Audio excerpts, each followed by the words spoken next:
আসসালামু আলাইকুম। আজকে আমরা কথা বলবো হাঁসের একদিনের বাচ্চা নিয়ে। হাঁসের একদিনের বাচ্চাকে কী খাওয়াতে হয়, কী খাওয়ালে সবচেয়ে ভালো হয়, এবং প্রথম দিন আপনি পানি হিসেবে কী দিবেন, কিভাবে ব্রুডিং করবেন, কিভাবে অসুস্থ হওয়া থেকে আপনার হাঁসকে বাঁচাবেন। তো সর্বপ্রথম আমরা কথা বলবো খাবার নিয়ে। যেমন দেখেন, আমার কাছে 2 রকমের খাবার আছে। একটা হচ্ছে এটা,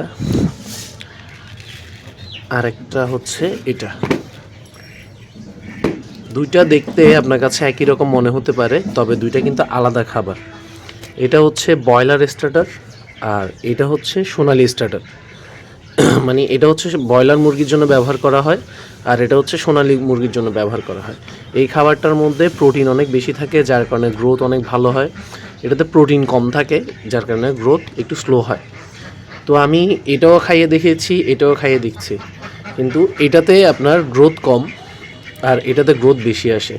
তো যেহেতু আমাদের 25 দিনে ভ্যাকসিন করতে হয়, তাই আমাদের গ্রোথটা একটু ভালোর দরকার হয়। তাই আমরা প্রথম 1 মাস আমরা এই যে ব্রয়লার আছে, ব্রয়লার স্টার্টার, সেটা খাওয়াবো, সোনালি স্টার্টার খাওয়াবো না। আপনি দোকানে থেকে খাবার আনার সময় অবশ্যই বলবেন যে কি, যাতে করে আপনাকে ব্রয়লার স্টার্টার দেয়, সোনালি স্টার্টার না দেয়। সেটা দোকানদার বুঝবে। আপনি গিয়ে যদি এমনি কম দামে খোঁজেন, তাহলে আপনাকে সোনালি স্টার্টার খাবারটাই দিবে, ব্রয়লার স্টার্টার দিবে না, কারণ ব্রয়লার স্টার্টারের দাম বেশি। তা আপনার টাকা অল্প বেশি গেলেও ব্রয়লার স্টার্টার আপনার টাকা একটু বেশি গেলেও ব্রয়লার স্টার্টারটাতে আপনি একটু ভালো ফলাফল পাবেন। সেজন্য প্রথম মাসে আপনি সম্পূর্ণ সময় এই খাবারটা খাওয়াবেন, যেটা হচ্ছে আপনার ব্রয়লার স্টার্টার। সোনালি স্টার্টার খাওয়াবেন না। আরও একটা খাবার আছে যেটার নাম হচ্ছে হাউস ফিড। ওইটার কেজি মাত্র 40 টাকা। খুশি হয়ে আপনি আবার সেটা নিয়ে আসেন না, সেটা সম্পর্কে আমি একটি ভিডিও বানিয়েছিলাম। আমি দাম কম দেখে সেই খাবার এনে আমার অনেকগুলো হাঁস মারা গেছে। হ্যাঁ, আমাকে দোকানদার বলে নাই। আমি আপনাদের সাথে যা শেয়ার করি সেগুলো সব আমি নিজে ধাক্কা খেয়ে খেয়ে শেখার পর আপনাদের সাথে শেয়ার করি, যাতে আপনারা এই ভুলটা না করেন। এটা গেল খাবারের ব্যাপারটা। এরপর আপনি একদম প্রথম দিনে ওষুধ হিসেবে কি শুরু করবেন, একদম স্টার্টিংয়ে যেদিন আপনি ওদেরকে ব্রুডিংয়ে ছাড়বেন, সেদিন আমরা ব্যবহার করতেছি এই যে এটা গ্লুকোলাইড ভেট। হ্যাঁ, আপনি এটাও ব্যবহার করতে পারেন।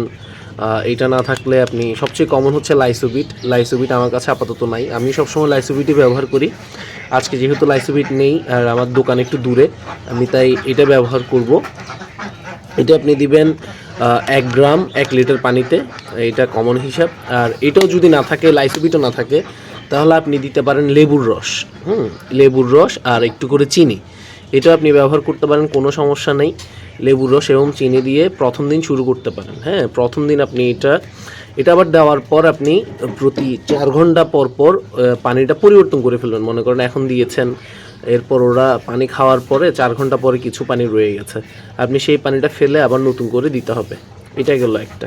এটা হচ্ছে প্রথম দিনের। হ্যাঁ, আর আপনি কীভাবে ব্রুডিং করতে হবে সেটা আমরা আগের ভিডিওতেও দেখিয়েছি। এরপর আমি আপনাকে বলে দিই, আপনি হাঁসগুলোকে একটি গোল জায়গায় রেখে ওদেরকে উপরে একটা লাইট দিয়ে দিবেন ঢাকনা সহ।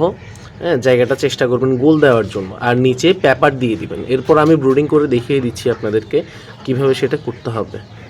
আচ্ছা, পানি দেওয়ার ক্ষেত্রে আরও একটি সাবধানতা অবলম্বন করতে হবে আপনাকে। সেটা হচ্ছে এই ধরনের যে মুখগুলো আছে, আমরা এগুলো ব্যবহার করি। আপনি এই জায়গাটার মধ্যে কিছু মার্বেল অথবা পাথর দিয়ে দিতে হবে। আমি আপনাকে দেখিয়ে দিচ্ছি কিভাবে দিবেন।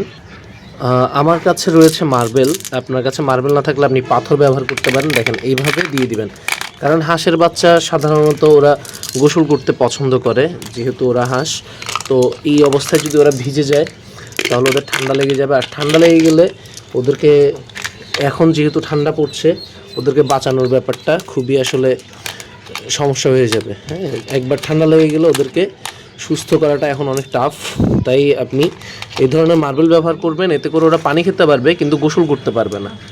এই জিনিসটা আপনি অবশ্যই খেয়াল রাখবেন, তাহলে আপনার হাঁসের বাচ্চাগুলো শুকনো থাকবে। কারণ এখন ভিজে গেলে ওরা ব্রুডারে চারদিকে পানি ছড়িয়ে ফেলবে। আপনি দিনের বেলা চাইলে রোদ উঠলে এভাবে রোদও দিতে পারেন। একটানা ব্রুডিংয়ে রাখতে হবে এই ধরনের কথা নেই। ব্রুডিংয়ে আমরা কৃত্রিমভাবে তাপ দিয়ে থাকি। এখানে যেহেতু সূর্যের আলো আছে, এটা আপনাকে অনেক সাহায্য করবে ওদের যেই ভিটামিন ডির অভাব সেটা পূরণ করার জন্য। আর হচ্ছে যে সূর্যের আলো লাগলে ওদের জন্য ভালো। তো আমরা এখন দেখেন ওদেরকে ওই যে ওষুধ মিশ্রিত পানিটা দিচ্ছি। এটা আপনি প্রতি 4 ঘন্টা পর পর পরিবর্তন করে দিবেন। আর হচ্ছে ব্রুডিংটা তো আমি দেখাবো। আমি এইবার এই বাচ্চাগুলোর সম্পূর্ণ 1 মাসের যে কোর্স রয়েছে সেটা আপনাদের সাথে শেয়ার করব।